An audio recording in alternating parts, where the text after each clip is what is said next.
So, one of the couples agreed to divorce way before decision day. Devon Franklin makes his appearance, and Kristen has had it up to here with nasty ass bitch. He's nasty. All right, let's talk about it. Hello, everyone. My name is Cynthia, aka CFlow, and welcome to my channel. Today, we're going to talk about Married at First Sight, season 15, episode 13, which was really, really good. It was really the Mitch and Kristen show, I think. But first, a little business. Please subscribe to my little channel, like this video, leave comments. I would love to hear you guys talk about your predictions of the couples, what you thought about this episode. Let's just have a discussion, okay? It's called C-Flow Reality Talk. Reality TV talk, all right? So anyway, let's get to it. All right, let's just get to who this episode was really about. It's all about the Kristen and Mitch, honey. So Kristen meets up with Mitch's sister-in-law, Stephanie. Stephanie says that Mitch struggles on how to communicate, that they actually had, and I kind of figured that out. That's my dog. Figured that out early on, but that her and Mitch really didn't get along in the beginning, him and his sister-in-law. And I've said that several times, his delivery needs some work. So that's pretty much that's the gist of what Mitch's sister-in-law, Stephanie, said to Kristen. Dr. Pepper comes and meet with them. Kristen tells Dr. Pepper that she's feeling guilty about not being as environmentally responsible as Mitch. She explains, so Dr. Pepper wanted to find out, like, are there some things that you would like to do that Mitch is not open to or supportive about? And she brings up the whole house flipping thing. Mitch explains that there is an intersection between being environmentally, ethical, as well as intersection between urbanism and classism and social justice, that they all intersect, which I agree with that. Now, he's just extreme with his stuff, okay? And that he basically feels when you flip the house, you increase the value, which means some families, underprivileged families, will not be able to afford the house. And so that's why he's against her making money. Okay, because that's what it's about, making some money. He's just too extreme for me. And then Mitch says, that's how he is. That's part of him. His whole environmentalist social justice thing is about him, and asks the question if she can handle that part of him. And Kristen is like, she's not really sure. It's funny because my dog is like nudging me. I don't know what's going on, but we gonna keep pushing. Hey, sweet girl. All right. So after they meet with Dr. Pepper, Mitch and Kristen sit down for dinner. Now, he's nasty, in my opinion. The way he was eating, and you can tell Kristen was annoyed. I can't believe it took her so long to ask him, do you always eat like this? I mean, granted, I know you're eating noodles, but the slurping, it's like a kid, the slurping, the eating food with your fingers, pushing it into your mouth. I personally could not deal with that. Like, I couldn't. I'm not trying to be uppity, but I'm big on manners, and I couldn't deal with it. He apologized for the way he was eating, but it was just nasty. So she was asking Mitch basically his whole environmentalism beliefs, if she has seen the extreme, and he said, no, I can get a little more extreme. And he explained that, at his house, he doesn't use paper towels. He would hate it here because I use paper towels for everything. He doesn't use paper towels. He uses cloths, and then he washes the cloths. And she brings up a good point of, I'm okay with that as long as I'm not the only one washing these damn cloths. So, he's like, oh, it's all about a system, blah, blah, blah, yada, yada, yada. So Mitch meets with Kristen's sister. Now, this is where it gets good, right? I think they FaceTime or Zoomed or something. So I'm assuming that she lives out of state. And he basically says, his sister asked about, well, in the beginning, you weren't really attracted to her, that really hurt her, that had her questioning, her beauty, her worth, blah, blah, blah, yada, yada, yada, which is true. I don't think I would have stuck in like Kristen has, but more power to her. But like I said last week, or my video earlier this week, that she just wants to be married by any means necessary. Anywho, he talks about how, well, he was in his head because he envisioned what he's attracted to was, a hippie surfer girl who's natural. And he proceeds to ask her sister, how do I approach Kristen and ask her to, tone down the makeup, because I think she's very beautiful without the makeup and the hair and all that stuff. I mean, which on one hand, that's very flattering that he thinks she's beautiful naturally. But on the other hand, and what her sister was saying, that it's not, women don't wear makeup and dress up and do their fingernails and all that stuff just to attract men or just for men. They do it to feel good about themselves. They do it, some women do it to impress other women. You just never know the reason behind it. I know when my mom told my sister when she was pregnant to wear makeup and things, because sometimes when you are later on in your pregnancy, you're not feeling attractive, you feel ugly, and that what you need to do is continue to put on makeup and stuff to feel better about yourself. So I appreciated his sister telling him that part of it, that it's not just for men, but that I could tell it pissed off her sister. And I don't know, I struggle with this because, I mean, if it were me, but see, I'm a natural person. I only wear makeup when I'm going out and stuff like that. So it doesn't really apply to me. But for me, if I was that type of person and he says, it's his approach. If he were to say, you know what, baby, I really like it when she's, dressed down and no makeup, I really think you're so beautiful without that makeup on and stuff like that. I think she would, if he continually did that, I think Kristen would get the hint and maybe tone down a little bit. But the way he's approaching it is just not good at all. So the couples, they have a meetup, which the experts crash their meetup because they heard all the discussions they were having. But we'll talk about that more with each couple. You could tell that Kristen's sister told her what Mitch said. And Kristen is under her breath telling Morgan that I talked to my sister and this is what he said and all this other stuff. And she's pissed. And I understand her being pissed because you don't know how her sister told her, She probably was like, girl, he wanted somebody that's a hippie and a surfer, and he don't want you to wear makeup, so you just never know how her sister worded it to her. And so she's pissed. So everyone's going around talking about their relationships, blah, blah, blah. Alexis brings up, oh, I'm so glad, Mitch. You could tell this was a setup. Mitch, I'm so glad that you've got past the fact that, Kristen wears makeup and you like someone that's more earthy. And then he's like, well, I don't remember saying that. And then you're like, yes, you did. You could tell it was a setup, and you could tell that Kristen probably called Alexis and told her what happened as soon as she hung up from her sister.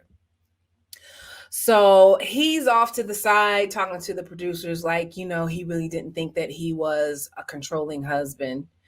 No, he didn't say that. He didn't say that to the producers. He said that when Dr. Pepper was kind of questioning them about what happened, or really questioning Kristen about, apparently something happened, what happened, and Kristen tells in front of everyone what happened. And he basically said he's not a controlling husband. He doesn't want people thinking that he is. And then Kristen was like, really?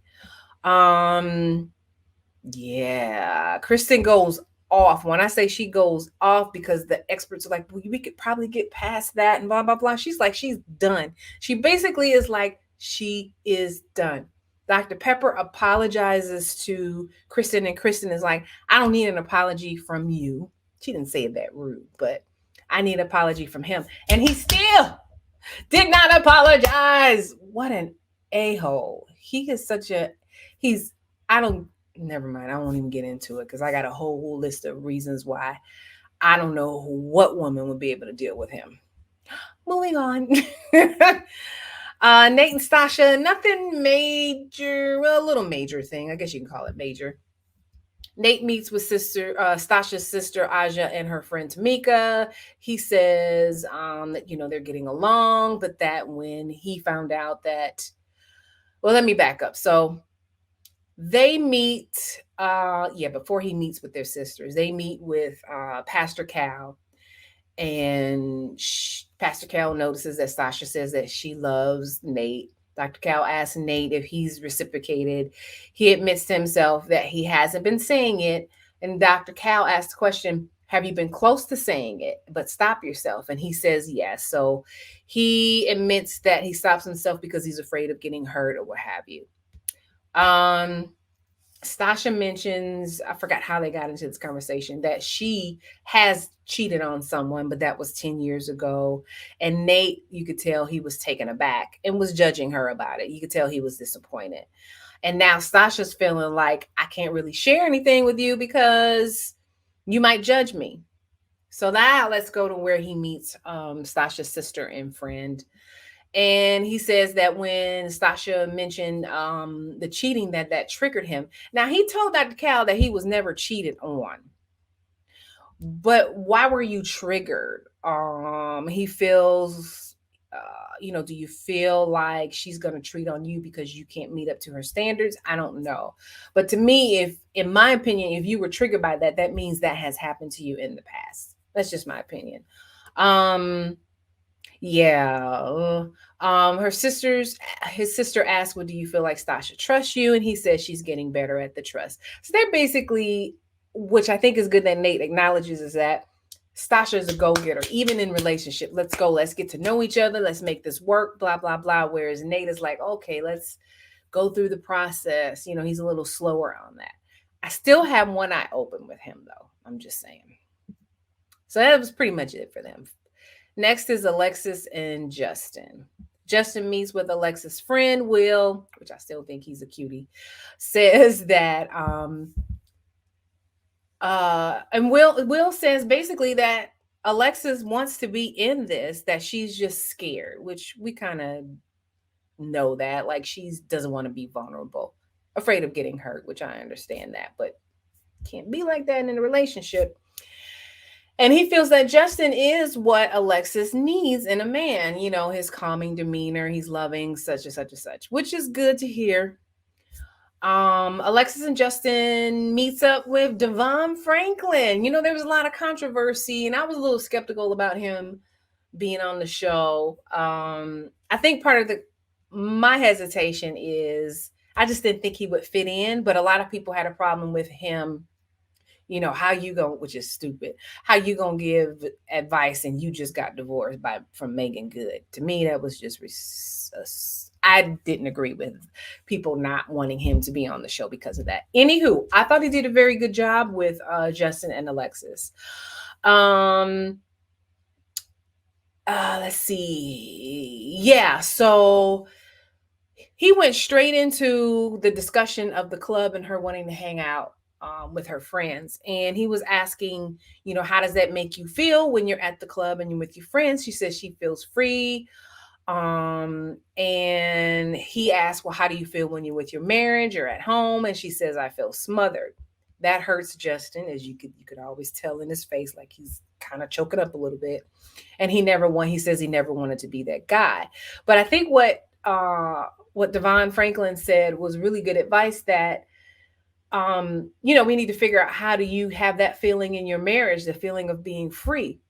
And he asked Alexis, what has to happen in order for you to, what does that look like to feel free in your marriage? And she's like, doing things together, like hiking, extreme sports, traveling. And, Justin's like, I like that. I mean, what were they doing? Were they just sitting at home? I don't know. For her to feel like she was smothered, that's probably what, because did we really see them going out and doing stuff like we've seen some of the other couples? Probably not. Anywho, Justin admits that he has a fear of losing Alexis while she's out there in the club. I guess he assumes some, dudes are going to come talk to her because she's an attractive girl. And I guess he feels like some dude just goes sweep her away from him. So he felt threatened that he would lose her when she was going to the club and stuff. Justin says that he discovered talking to not Dr. Devon, he's not a doctor, Devon Franklin, that he is insecure and controlling. We knew that about you, not the controlling part, but we knew you were very insecure, dude, from the moment we met you. They talk about the lack of the sex. I like to call it the sex. Alexis said she would definitely, number one, need to have sex before decision day. But, she works all day. She's very dominant, very grr during her job, but she wants to be dominated in the bedroom. So I don't see Justin being that guy, but maybe he can. I don't know. That's pretty much it for them. Morgan and Bihn, this will be quick. They talked to Dr. Pepper. She calls out Bihn on how he handled things wrong, being judgmental. Morgan made it a point when she was talking on the side to the producers to show on her phone, check it out, I am a certified nurse, or a nurse. I am a nurse. So she wanted to make sure that everyone in the world knew that she was a nurse. And because of all the stuff that Bihn was saying about her not being a nurse. So yeah. Morgan said that she still needs a private, sincere apology. Morgan doesn't think the marriage can be saved, and Bihn agrees. I think he agrees just because she said that. So they are getting a divorce, and no surprises there. Bihn said he will continue to go to counseling because he has realized that he needs to work on himself and that he really isn't ready for marriage, which I said the other day in my video. At the couple meetup, they let everyone know that they're getting a divorce. What else? Yeah. Oh, and then she also said that, Dr. Pepper asked if they would be able to be friends. And Morgan's like, nope, I can't be friends with him. So that was pretty much it for Morgan and Bihn. And last but not least, you have Miguel and Lindy. Lindy and Miguel. They go axe throwing. Lindy throws down, is very good at it. I've been axe throwing. I don't know how that girl was hitting them targets, but she did a good job. After that, they start talking, and Lindy's like, everything's going well now, and we're going along great, and we're getting to know each one another. But then she goes to that whole stressing, fear, overthinking thing. She starts to talk about her fears of them not making it. Miguel basically tells her, well, I can't reassure you that everything's going to be okay, because I guess that's what she's wanting. Which then, of course, puts her in her head again. As always, because she's always in her head. And then Miguel that stresses her out. And, I think she also, did she ask him if he could deal with her stressing? I don't remember. I know that comes up. But basically, that scene at them at the axe throwing place is her kind of getting stressed and in her head, because basically he's like, there's no guarantee that we're going to make it. Miguel talks to her friend Stephanie, and he tells Stephanie that they are in love. He says that the baby experiment was a little cause for concern because she showed how quickly she was stressing. That's probably why he was doing the brunt of the work of taking care of the baby. And that she can be very negative. She goes to a negative place very quickly. And he hopes that she can, how can I put this? Process what triggers her. And I think he's saying think before she flies off the handle and gets so extreme with her emotions, basically. He's not sure that this part of her is a major deal breaker, but he's not really sure that he can deal with it. Now, my opinion is, if she's like that, there could be some things that he could do to help make her feel better and calm that part of her down. Maybe instead of saying, I can't reassure you of anything, that, I'm willing to make sure things work out. there's no guarantees, but I'm here with you and I'm supporting you. And I think that would, if he talked to her in that manner, I think that would calm her stressing and being in her head so much. Lindy and Miguel meet with Pastor Cal, and he brings up Lindy's stressing and how Miguel has to adjust to it, which I thought he was doing a good job adjusting to it, but apparently he still has questions about that. Miguel also brought up to Pastor Cal her negativity pattern and how both her stressing and the negativity affects him. And Lindy kind of admits that he's seen a 4 out of 10 of how she can get out of hand and in her head and stress. Um, that he hasn't seen the full blown stress out, which makes him pause and like, okay, now if I have, excuse me, if I haven't seen the full thing, what does full blown look like? But that's basically it. It was a pretty good episode. I would like to know what you think in the comments. Who do you think is going to make it? Who's left? Because we only got 4 couples left. How do you feel about Mitch? I really want to know your how you feel about Mitch, and he's definitely different. That's all I have to say. But that's it, guys. So until next time, a peace. Oh yeah, and don't forget to like this video and subscribe. I would appreciate it. Thanks. Bye.